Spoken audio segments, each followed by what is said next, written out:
All right. And Deacon Peter just reminded me, if you think there's worship at the park, no worship at the park for this fall season. If you remember, don't remember, it doesn't matter. I wasn't able to book the pavilion, so no worship at the park. We're going to be here on Sunday, so please don't go to Bear Creek Park next Sunday. Okay. Esther chapter 6, verses 1 through 13 is our scripture reading for the day. As usual, the words will be on the screen. Please read along if you are willing and able. Esther chapter 6, verses 1 through 13. Let's read God's word together, shall we? During that night, the king could not sleep, so he gave an order to bring the book of records, the chronicles, and they were read before the king. It was found written what Mordecai had reported concerning Bagatha and Teresh, two of the king's eunuchs who were doorkeepers, that they had sought to lay hands on King Ahasuerus.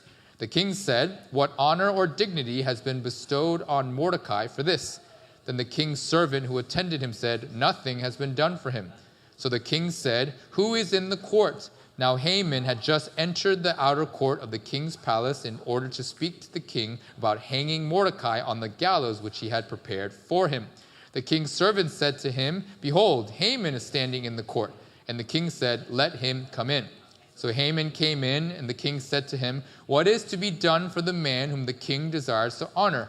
And Haman said to himself, "Whom would the king desire to honor more than me?" Then Haman said to the king, "For the man whom the king desires to honor, let them bring a royal robe which the king has worn, and the horse on which the king has ridden, and on whose head a royal crown has been placed, and let the robe and the horse be handed over to one of the king's most noble princes, and let them array the man whom the king desires to honor, and lead him on horseback through the city square, and proclaim before him, 'Thus it shall be done to the man whom the king desires to honor.'"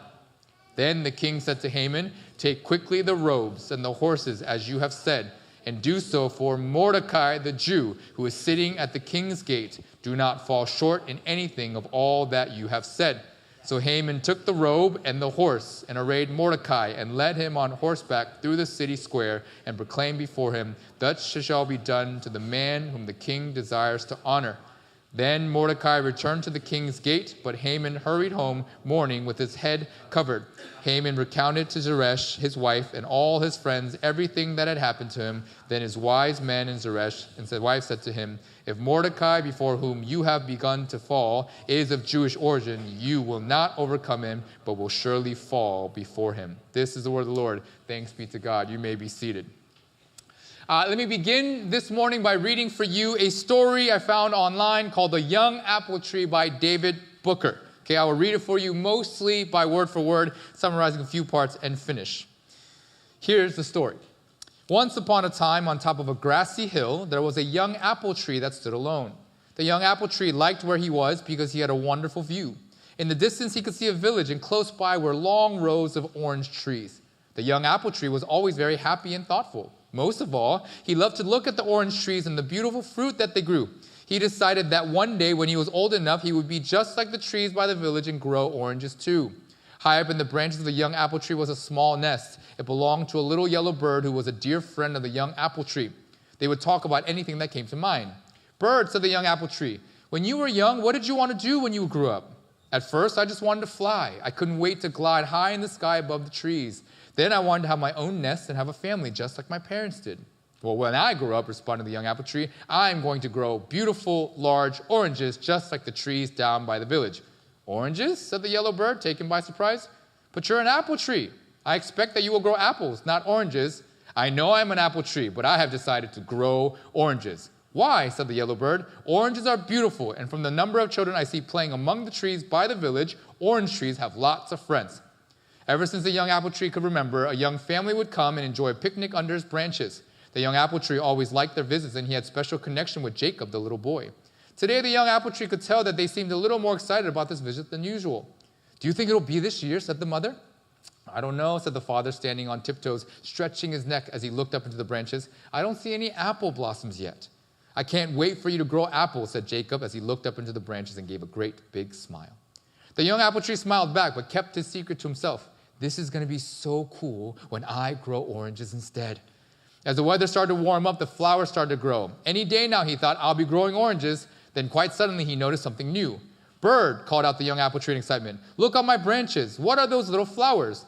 "They're called blossoms, young tree. You're starting to grow your fruit," said the yellow bird. Now, very excited, the young apple tree said, "You've flown over the orange trees. Are they orange blossoms?" "No, young apple tree. They're apple blossoms, just as nature intended." His branches slumped. "But I'm not growing apples. I want to grow oranges." And with that, the young apple tree shook his branches as hard as he could until nearly all the apple blossoms fell to the ground. "No," cried the yellow bird in despair. "What are you doing?" "I don't need apple blossoms because I'm going to grow oranges." And the young apple tree really meant it. Now, as the summer weeks floated by, the young apple tree tried to grow oranges, but no matter how hard he tried, he was continually disappointed. The few blossoms that remained on his branches tried to make their apples, but without help from the young apple tree, the apples were small and very hard, and none had the shiny red skin that they should have. When the young family came back, they were very worried by what they saw. "Oh no," cried the mother, "I hope our tree's not sick." The mother had tears in her eyes when she said, "Since we planted this tree just after Jacob was born, we've been watching him grow. He is like one of our family. It would make me very sad if he wasn't well." The young apple tree was shocked by this news. "I didn't know they planted me, bird. They shouldn't worry. When I grow oranges, everything will be fine." Then Jacob said to the tree quietly, "It makes me sad too that you're not happy, but I think I know how you're feeling. If things don't go the way that I want them to, I can get a bit naughty and stomp around.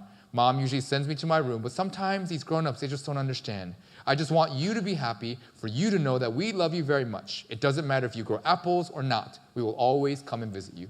Jacob gave the young apple tree a big hug before they left. Now let me summarize the next little bit before we finish.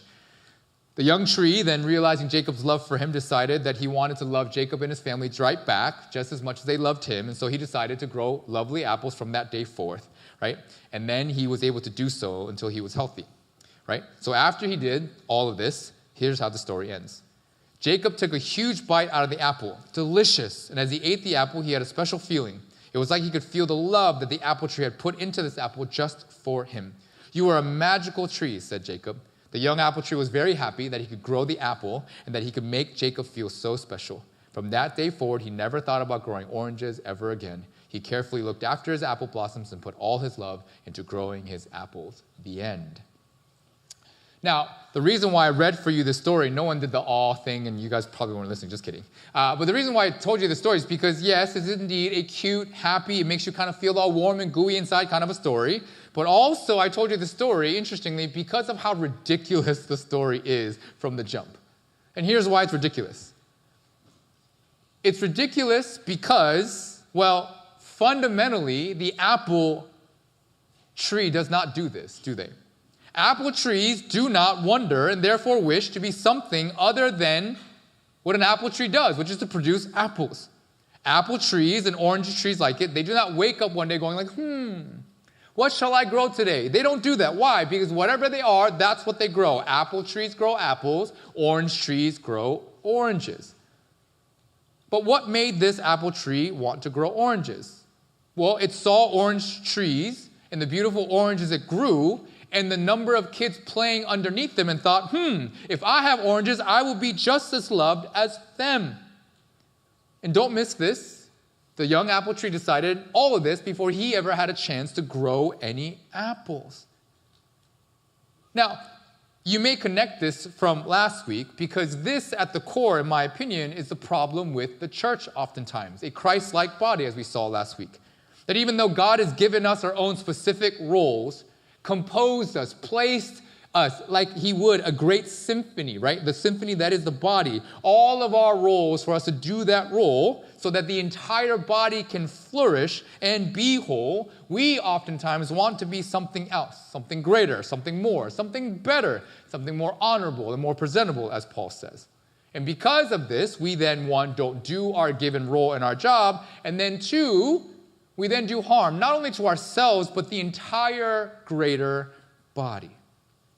And to answer then the question as we go around again, why don't we answer the call and be that which God calls us to be? The story today illustrates that the reason why we aren't being the body that God calls us to be, a body like Christ, is because of one thing and one thing only, it seems, and that's pride. Pride. The thing that many people have called the root of all our sin, or the great sin, pride. Now, before you go and dismiss this thing called pride, either thinking, I know pride, I'm familiar with it, and I'm not prideful. Actually, Pastor Pete, I know I'm not prideful. You know why? Because I'm introverted. I'm shy. I'm not prideful. Or if you're like, okay, I'm a little prideful, I'll be honest, but I'm not prideful like that person or that person, and you probably already have a name in your mind that you're naming like that. You're like, I'm not like him or her, so no, I'm not prideful like that. Well, if you're thinking that way, let me ask you to stop. Because I think, in general as Christians, and also people, if we're being honest, I think a few things are happening. One, I think what we're showing is that, one, we don't really know what pride is, which then leads us to number two, is criminally underestimating how impactful pride is to our daily lives. And then three, I think we're also then suffering much more than we like to admit from pride's devastating effects. And so today we're going to do a deep dive on this thing called pride. And one of the better places to do so, or kind of see it in action, is in Esther chapter 6 in the story of Haman. And then we're going to see how big of a problem it is, and then what we need to do to cure it. Because indeed, I think you'll hopefully agree that we need to cure it. Now, here's the game plan. We're going to do a little bit of background, because that's important. And then we're going to ask these three questions. What is pride?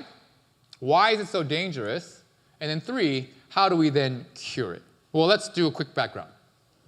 At the beginning of chapter 3 in Esther, right, Haman gets promoted to the second highest place in the kingdom, in the empire. Haman then, immediately, because of his position in the kingdom, makes everyone around him, wherever he goes, bow down to him. He's like Korean, right? Bow down to him and show him respect. And everyone does so, except for one man, Mordecai. And because Mordecai doesn't do this, Haman is then enraged. And because Mordecai doesn't bow to him, Haman then vows to not only kill Mordecai, but because he's a crazy, prideful person, he then says, I'm going to kill all the Jews, because Mordecai is a Jew. And then to accomplish this, then Haman then gets the king to agree to the genocide of the Jews. And the way he gets the king to agree is to basically say, hey, when we kill all the Jews and plunder all this stuff, we'll take all their plunder and put it back into the kingdom's treasury. And this was a big deal to the king because they had just engaged in a Greek war that didn't go so hot, so the money was a little low.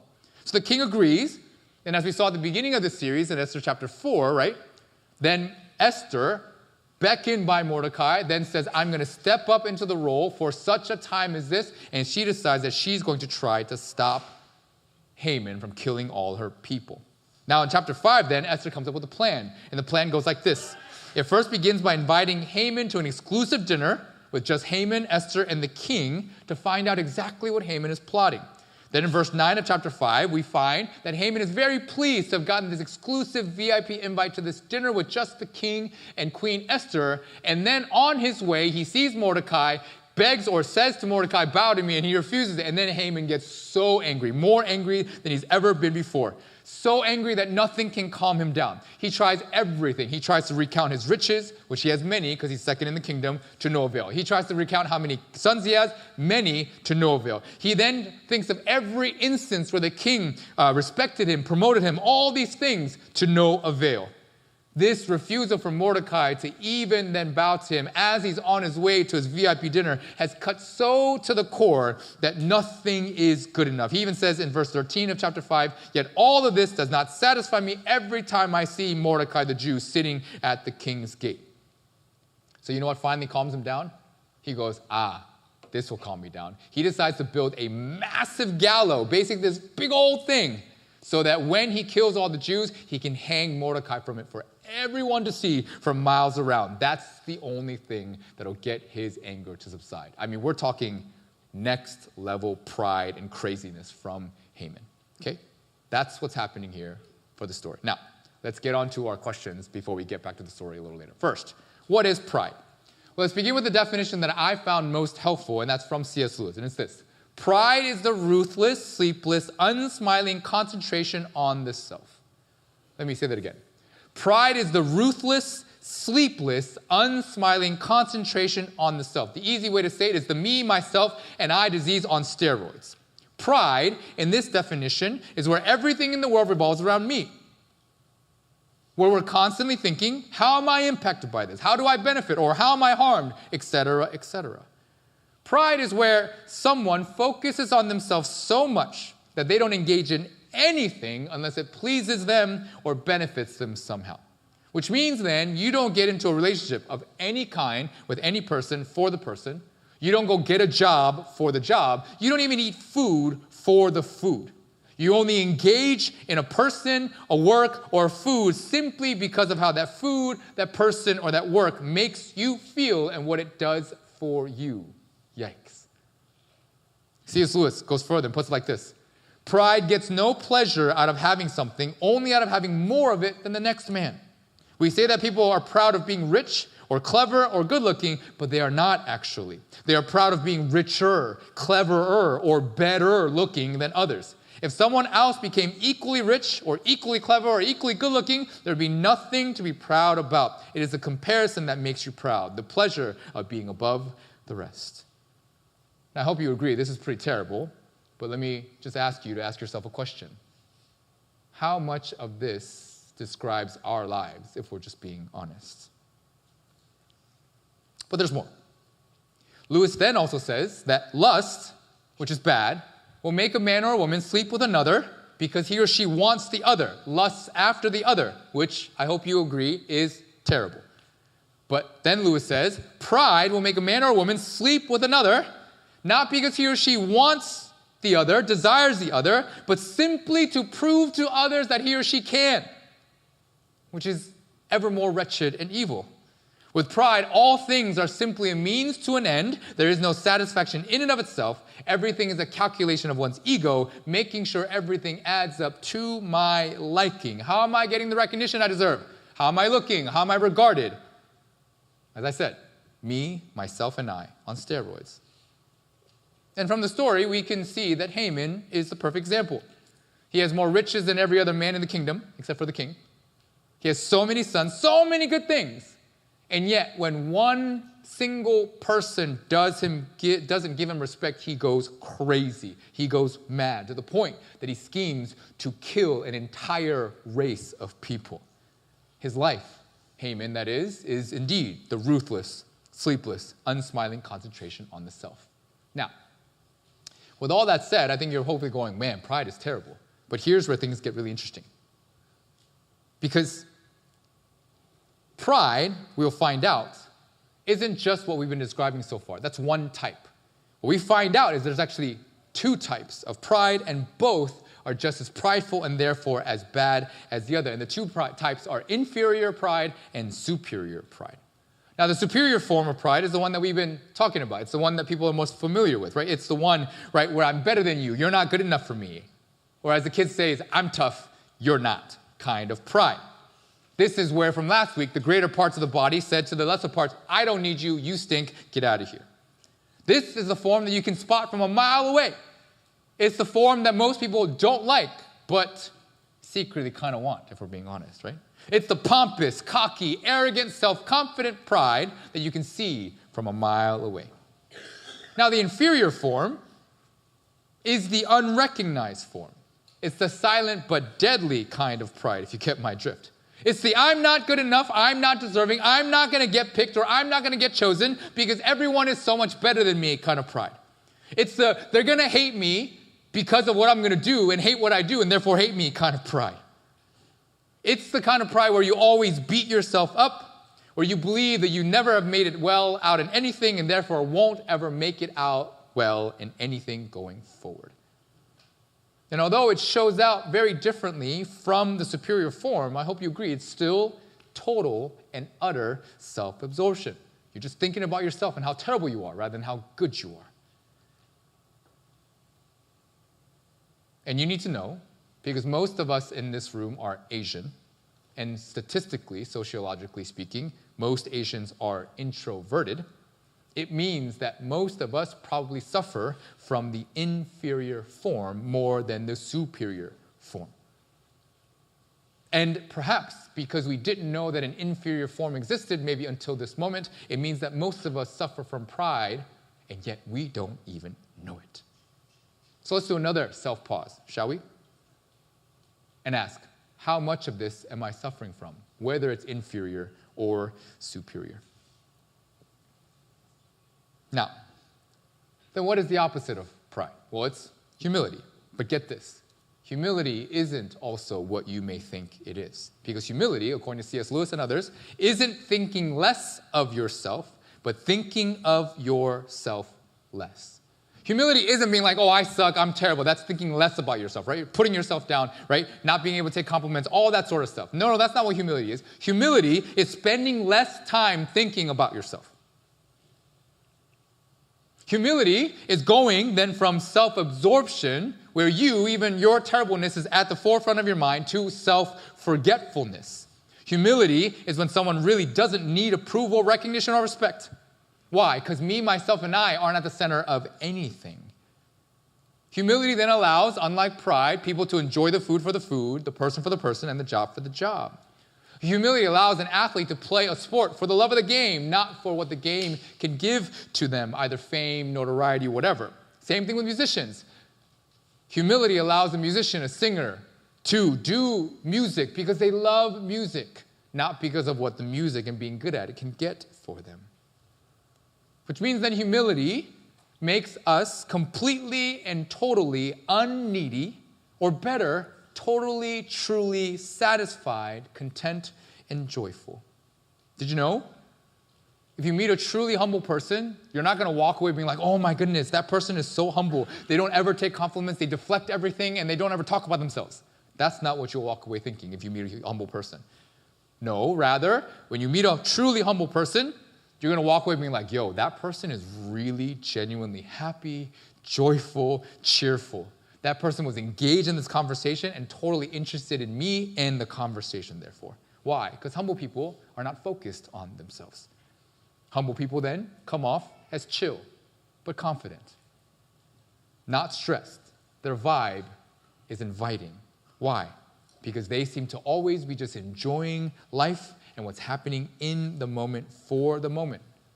Because they're not calculating what the moment does for them or how it impacts them, good or bad, and therefore can actually enjoy the moment and therefore life. C.S. Lewis in his book called The Screwtape Letters, where the devil teaches a junior devil how it is that they are going to ruin Jesus and his plans and therefore ruin humans, writes this about humility and pride. He says, you must conceal from the patient, human, the true nature of humility. The enemy wants to, in the end, to turn the man's attention away from self altogether toward him, Jesus, and the neighbor. But remember, both vainglory and self-contempt equally keep the mind on the self. So both can be the starting points for all sorts of wonderful, aka evil, because he's a devil, types of things. Vainglory, superior pride, and self-contempt, inferior pride, equally keep the mind on the self. So the devil is telling his junior devil that both can be the starting point for all sorts of deliciously wonderful, evil types of things. Pride is indeed the ruthless, sleepless, unsmiling concentration on the self. Now, why is it then so dangerous if it's not already apparent? And how dangerous is it? Well, the first reason why pride is dangerous is because it makes us fools. The Bible will teach us that fools are generally people who do not learn and therefore cannot grow. Did you know proud people are incapable of learning and therefore growing no matter the teacher? Pride will make us so that we won't then actually take teaching from anyone. Well, because we won't. In the superior kind, the reason why you don't take teaching from anyone is because why would I take teaching from you? I'm better than you. I know more than you. You can't teach me. Students in the room, most of the time you're not wiser than your parents. Sad to say for you. But yet you like to pretend. That's making you a fool. Proud people, because they can't take any criticism. Why? Because they can't be taught anything. Won't ever. They dismiss everything. You don't know what you're talking about. No, couldn't have been that bad. Yada, yada, yada. So on and so forth. But the other opposite side also is just as bad, the inferior form. You can't learn. Why? Because even though someone's trying to teach you something, because you're so self-absorbed in how terrible you are, you can't take criticism, you can't take encouragement, you can't take anything. They'll try to tell you, no, you're better than you think you are. No, it's not that bad. And you'll be like, I don't believe you.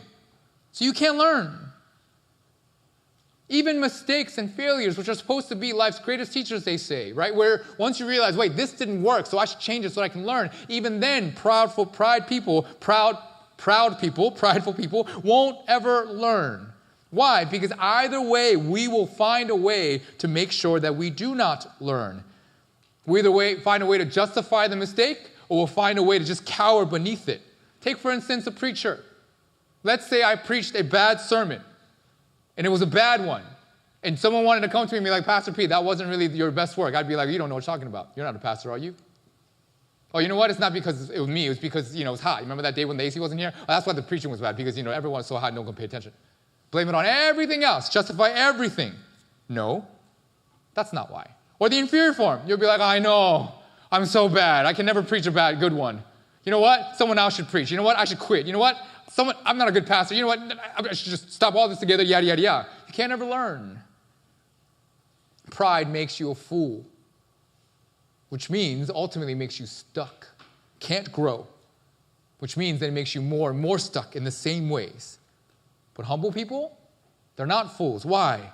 They're actually fast learners, because whatever may be wrong, they spend time looking at the thing that's wrong and fixing the thing that's wrong. Why? Because it doesn't matter what the wrong thing says about them. They can receive criticism and realize it can be helpful. Thank you. And they can also then realize, I'm not very good at these things, and that's okay. I can get better, which is true. Pride can make us foolish. And the second reason why pride is so dangerous, because it makes us evil, or better, it allows all sorts of evil to grow in us. Did you know pride is indeed called the root of all sin? It is indeed the great sin as many. Why? Because it is like a petri dish where all sorts of evils can grow in us, bacterial and all that stuff. So for instance, anger. Now let me be clear about anger. Anger, by the way, isn't a bad thing, not all the time anyway. Some anger is good. Did you know God is angry at times? For instance, God will always be angry at sex trafficking and all those other terrible things that we don't have to mention.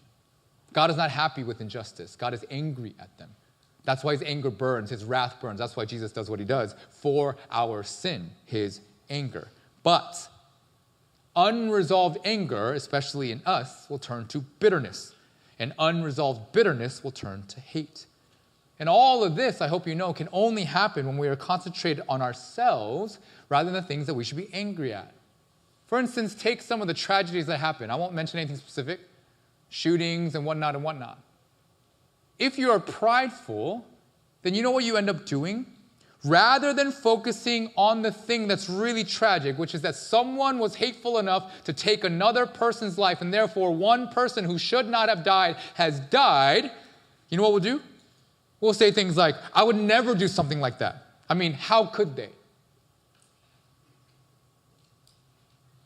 Or we'll say this and this and that and blame everything else for what's happening rather than really looking at the fact that what's really, really broken is that there's enough hatred in the world that someone would take another person's life by force. Angry people will blame others.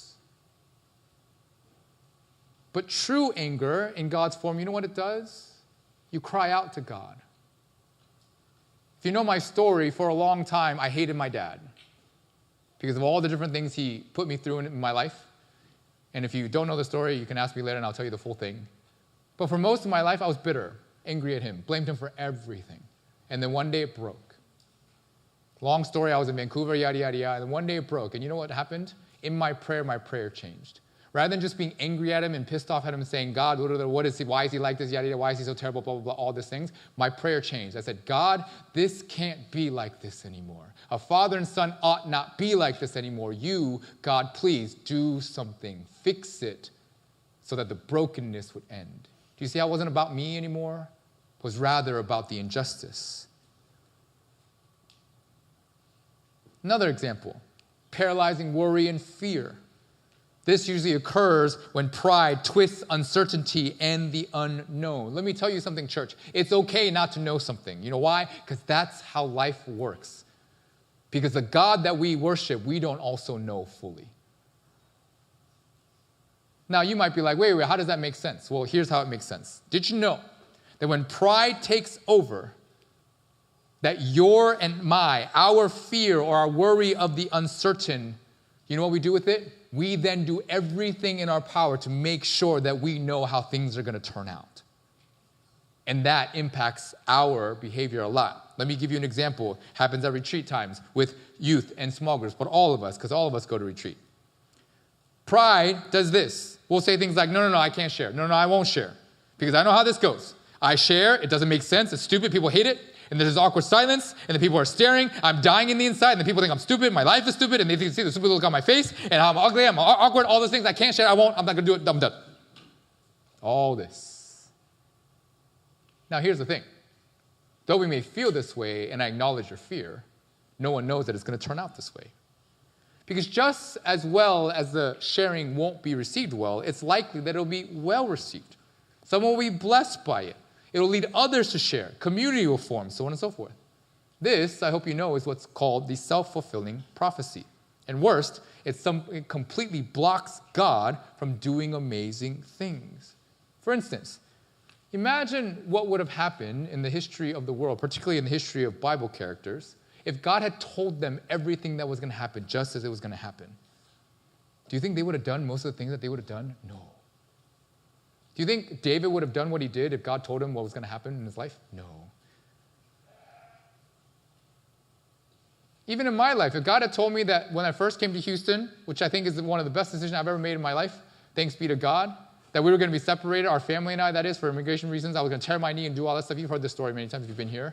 Do you think I would have gone? I would not have. I'm not that stupid or insane. Like, go through all that for what? No, I wouldn't have done it. And then if I didn't, then what would I have missed out on? So much more than I'd be willing to miss out on. Although it was so difficult, the times, so much good came out of it. But had I allowed my pride to take over, then that uncertainty would have led me to do different things. Third, quickly, violence. We talked about it already, but almost every kind of violence, I think, is due to some sort of pride, whether it's racial, social, national, gender, or whatever. Don't have time to get into it too much because we're running out of time, but I hope this is fairly evident. And then to lighten the mood, this is not necessarily an evil, but maybe, let me just give you two quick little examples, serious but not so serious. I don't know if you know, but pride is what makes us Koreans, for those of us Koreans in the room, this is kind of Asians, but generally I'll just keep it to Koreans. It's what makes us so indecisive and yet so opinionated and therefore the best loiterers ever. Did you know that? Pride is the thing that allows all of us to loiter in hallways and whatever. And I'm not just talking to young adults. We've all done this, so we're all guilty. Why? Because generally you're there to do what? To decide what to eat, generally, most of the time. Where are we going to go next? What are we going to do? And everyone has an opinion because we're Korean. And we all want to kind of say our opinion, but why don't we say our opinion? Well, because if I say our opinion, then someone might think it's stupid or might be enforcing something else, yada, yada, yada. And so because of that, then we don't say anything. But as then people do give suggestions in your mind, you say no because that wasn't your choice in the first, and it just goes round and around and around. Self-absorption, pride, loitering. Another example. This might be for more of the youth. Did you know pride can be the thing that makes you shy? Huh? Yeah. Because you know shyness is different from introvertedness. And I know this because I have one of the most introverted human beings on the planet in one of my sons. One of my sons, he's super introverted. I won't tell you who, you can probably guess. But his introvertedness does not make him shy. When we take him to new things and have, whatever, go engage with people, he'll go and he'll do it.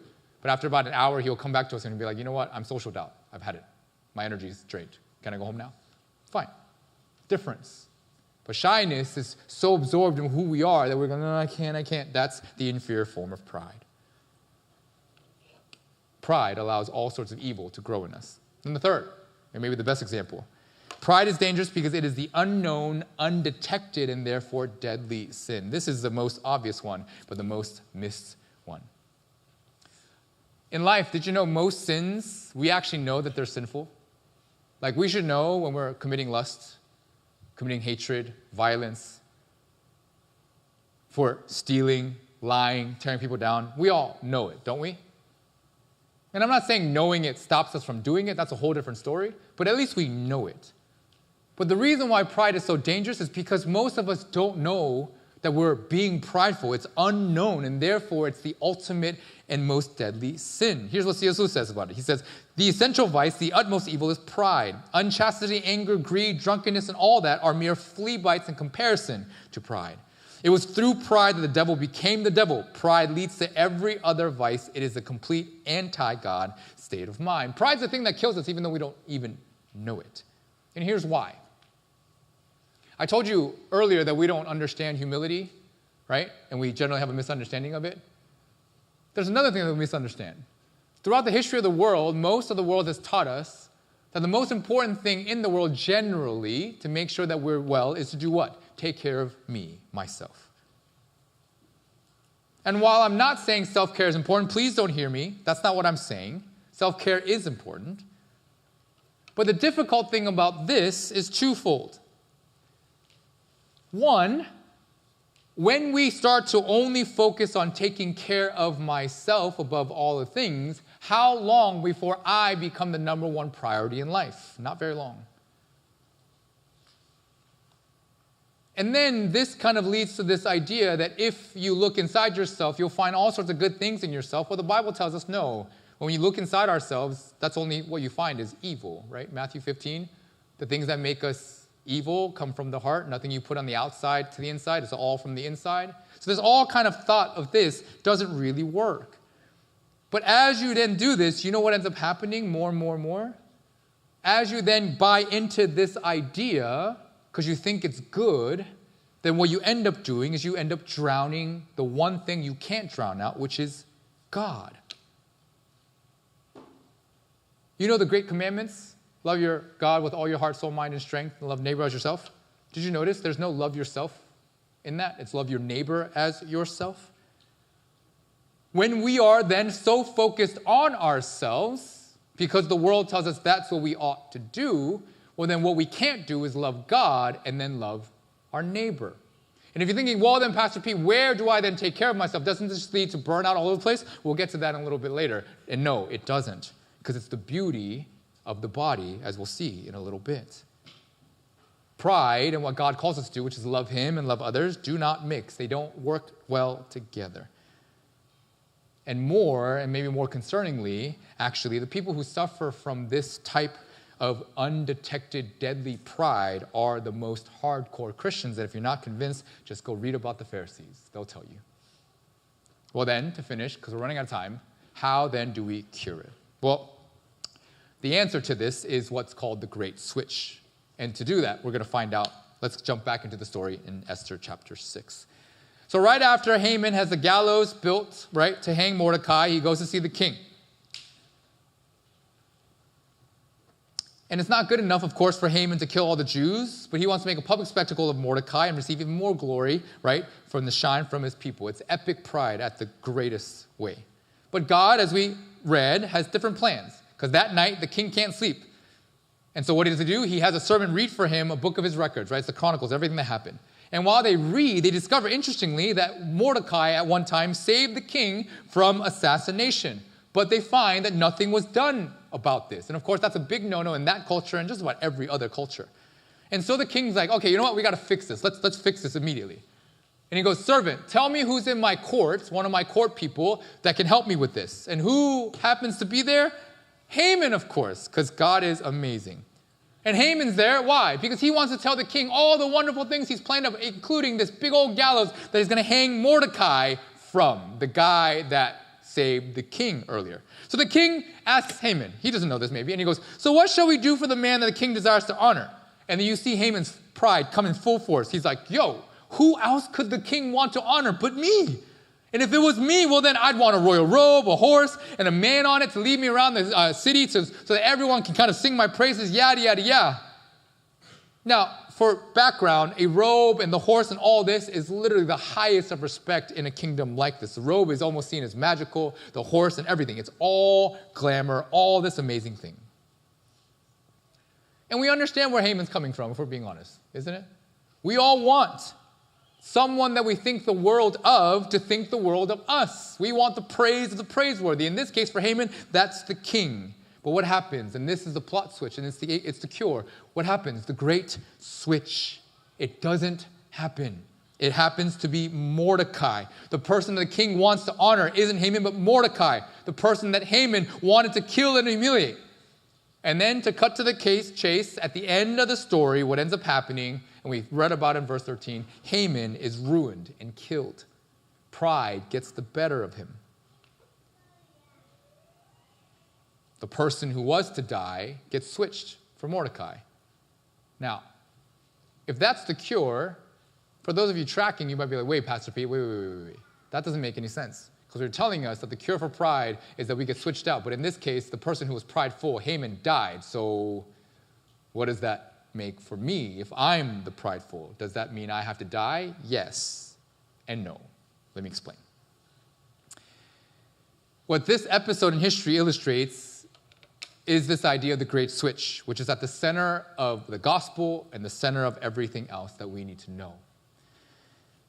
The cure for pride is indeed a death, just not the death that anyone would have expected. Have you ever noticed in the Bible that so many things sound completely opposite, wrong, and ridiculous? Things like Matthew chapter 10, he who has found his life will lose it, and he who has lost his life for my sake will find it. Matthew 23, whoever exalts himself will be humbled, and whoever humbles himself will be exalted. And the one that we love and don't understand ever, but we know is the first shall be last, and the last shall be first. The reason why all this works is because at the center of the gospel is a thing called the great switch. And the great switch that flips life upside down, or as my professor has called it, right side up. And what is this great switch? Well, to be honest, it's the cross. But how does this work? And here's how it works. Did you notice in the story I read earlier about the young apple tree? In the beginning, all he wanted was what? He wanted friends. He wanted the little kids to play around him. And he's like, the only way I'm going to get that is to be like the orange tree, because that's what he saw. He was self-absorbed in what he wanted, right? But then what changed? What made him change his mind? Do you remember? What made him change his mind was when the family came, saw him sick because he was shaking off all of his apple blossoms, and then telling him, oh my goodness, we're worried. We actually planted you. We wanted you to grow up nice and healthy like our young son. And then that young son, who was growing up to be pretty healthy, said, tree, I don't care what you produce. I just love you for you. I want you to be happy. And then what happened to the tree? Does anyone remember? He stopped looking at himself, but started looking at Jacob and the family. Did you notice? What is the great switch? The cross. It is when Christ, our King, who is perfect and God, holy, takes our place, our rightful place as sinners, to die on the cross for our sins, and he dies on our behalf. And in it, what he's doing is he's giving us a love unlike we've ever known before. And that's the cure, isn't it? When we know that we're loved, when we're appreciated, we've been created for something, someone has taken the time and the care to do all these things for you, then you know what you end up doing? You stop looking at yourself and you start looking at the one who has created you for something greater. And if that one not only has created you and loves you and hugs you and affirms you, but says the way that you're going to know forever and ever that I love you, I affirm you, I've created you, and I've done all this for you, is I'm going to take all of your sin, all of your pride, all of your junk. I'm going to take it on myself even though I don't deserve it, so that you then can be free. And in doing so, you get the great love of the Father, then we all change. People wonder, how was Jesus able to die on the cross for wretched people like me and us, enemies as he calls us? Do you know how? If he were to look inside himself, now this is an interesting example. If we were to look inside himself like the way that we might, I don't think he would have. The reason he does it is because his love and his identity and everything is founded on who? On his Father's love for him. A love that will not change. A love that will always hold him. And because his focus was on the Father's love, he could then give of himself. Christ is called so strong that he can become weak. So strong in his Father's love that we can become weak. So then how then do we cure our pride? Okay, how does God cure our pride? We must become weak to become strong to then be weak. And you're like, what? Let me explain. Lastly, this is where we finish. Church, the only way you're going to ever really accept the love of Christ is when you become weak. The crazy thing about pride is that oftentimes our pride is so strong that when we suggest that someone like Jesus, who is perfect, loves you and dies for you, we actually don't like it. Why? Because we don't like it when people do things for us in our shame and our guilt, do we? We love it when people do things for us because we're lovely. Would you like it if a whole bunch of people came to your birthday party because they said, you know what, you're such a loner, you're such a whatever that you don't have any friends, so I came for you because of pity? No, we would not want that. We would want to have a party. But when you become weak because you recognize your pride, then you'll say, God, I need you, and I just need you to save me. Then you will lay down all of your pride, whether inferior, superior, and all of it. You'll lay it all down, and then God will say, I will take you. I will save you. I've created you. I love you. I do all these things for you. And then in that place, because you've laid down your weakness, then God's strength will switch it. It'll fill it. And when then you have his love and his goodness and all those things, then you will be weak enough to then love others beyond yourself. You'll be weak enough to say, you know what, God has given me this role and I will play it. You'll be weak enough to then answer the call no matter what the call is. And when that happens, then the great switch will have impacted your heart, where then the thing that you'll do with your life more than anything else is to take the lens of your life off of yourself, and then it will point to the God who loves you more than anything else. And when that happens, you will be cured of the very thing that oftentimes kills us in the end. Church, I hope that you are humbled in the best of ways, where you stop thinking of yourself, because all you will do with your life is to marvel and be enamored by the love that God gives to you, a love that we don't deserve. And when you do, then I hope that your heart and your pride will be cured. And as you do, then you'll be free to be the person that Christ has called you to be. So can you, indeed, in this moment of humility, make yourself open, weak, empty, to then give of yourself and say, God, I need you to save me. And then as you do, then may his love fill you and therefore transform you to become the person you are called to be now and forever. May you, because of the great switch and the death that he died, find the death of your pride and therefore the life that you've always meant to live now and forever. Take some time to pray, and then